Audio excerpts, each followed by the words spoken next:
What's up, guys? It's Lord Both here for another video, and Star Trek Section 31. It's a new movie that just came out about Star Trek. It's supposed to be not really Federation-centric. It's supposed to be about the super secretive spy organization known as Section 31, right? And to be honest, Star Trek lore runs so deep, it's almost like Warhammer lore. I'm pretty nerdy, and I could be getting it wrong right now. But one thing is for sure, the people who made this film, they definitely got it wrong. Because this movie is apparently terrible. First off, let's just get the Rotten Tomatoes scores out of the way. An audience score of 19%. That is abysmal. That is acolyte numbers. And even beyond that, it's got a critic score of 24%. That's horrific. Even the critics can't justify this mess. Granted, the critics aren't real huge fans of sci-fi typically, but even in this case, it looks like they're pretty justified. And it's led to reviews like this from Variety, Star Trek Section 31 review. Michelle Yeoh stars in a franchise tangent too thinly tethered to the mothership. Star Trek Section 31 review, an embarrassment from start to end. This from Gizmodo.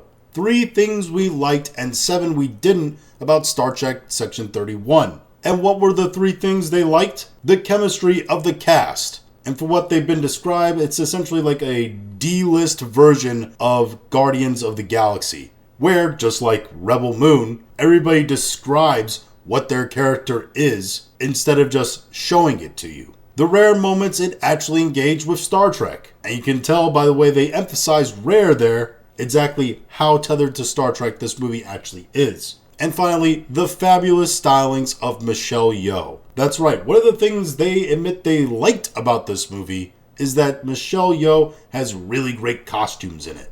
Perhaps the best one here comes from Cosmic Book News, which states Star Trek Section 31 getting destroyed by critics and fans. The article states this is what the critics had to say. The overwhelmingly negative sentiment about Star Trek Section 31 is that it's a mess of a film that fails to capture the essence of what makes Star Trek special. Critics slammed it for being poorly paced, shallow, and tonally confused, with many calling it a cheap attempt to cash in on the franchise without offering anything of substance. I don't really know what they're cashing in on. That cash cow is pretty much dried up since the early 2000s. Pretty much everybody bailed out on Star Trek when Chris Pine's movies came out. They watched those first 2 movies and said, I think we've had enough Star Trek. But for some reason, television seems to just want to spam Star Trek shows, with streaming networks pushing Star Trek after Star Trek, even terrible animated pop culture comedy Star Trek shows like The Lower Decks.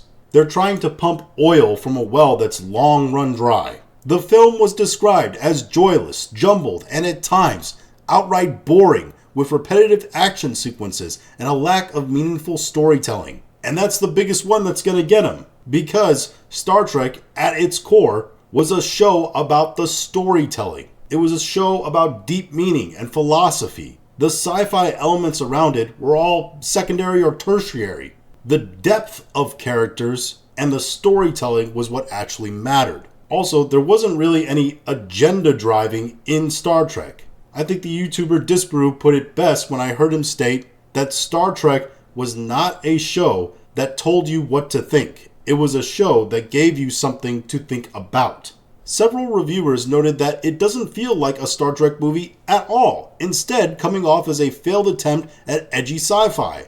I gotta be honest, I watched Fall Guys on streaming the other night, and just looking at the clips of Section 31 and a lot of the stills, it looks a lot like the very terrible fake sci-fi movie that they were trying to make in Fall Guy. Michelle Yeoh's charisma is acknowledged, but even she couldn't save the film from being a try-hard pretender, or what some described as a hollow, purposeless project designed to drive Paramount Plus subscriptions. Overall, it's widely viewed as a disservice to the franchise and an embarrassing low point. By the way, Michelle Yeoh as a lead female also doesn't really make sense. I mean, putting aside that she's a tiny Asian woman that's supposed to be some genocidal emperor, she's on the plus side of 60, and she's flinging herself around and engaging in hardcore hand-to-hand combat in this movie like it's nothing. Overall, the response to this film seems like it's been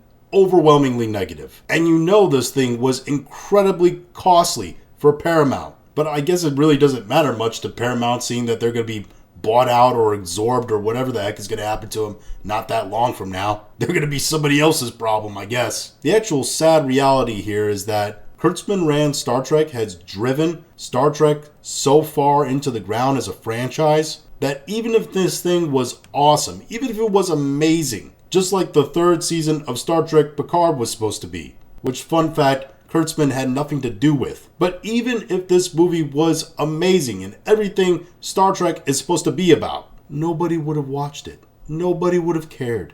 Nobody does care, because Star Trek is a dead franchise. Like I said, they're trying to pump oil from a dry well. Star Trek is already deeply in the position that Star Wars is fastly approaching, and Marvel will be approaching after that, which I call the George Lucas position, where George Lucas once famously said that Star Wars had to go away for a little while so people could miss it, and then it could come back. What's happened to Star Trek and what's happening to Star Wars and what's going to happen to Marvel if they don't right the ship very quickly, and it sounds like they're trying to, is that they've flooded the market with so much content, and the vast majority of it bad content, that nobody cares to see it anymore. Nobody's going to see it. Nobody's turning the streaming networks on to see it. And the only way it's going to survive is if it goes away and people stop relying on it to try to squeeze money from it. Let it rebuild some mystique, some love from the hardcore fans. Give it enough time where you can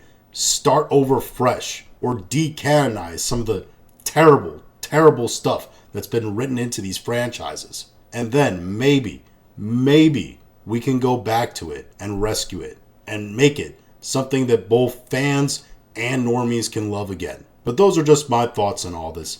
If you have your own thoughts, go ahead and leave them in the comments. If you like this video, go ahead and like, share, and subscribe. If you didn't like this video, I appreciate you watching all of it. And we'll talk to you again later.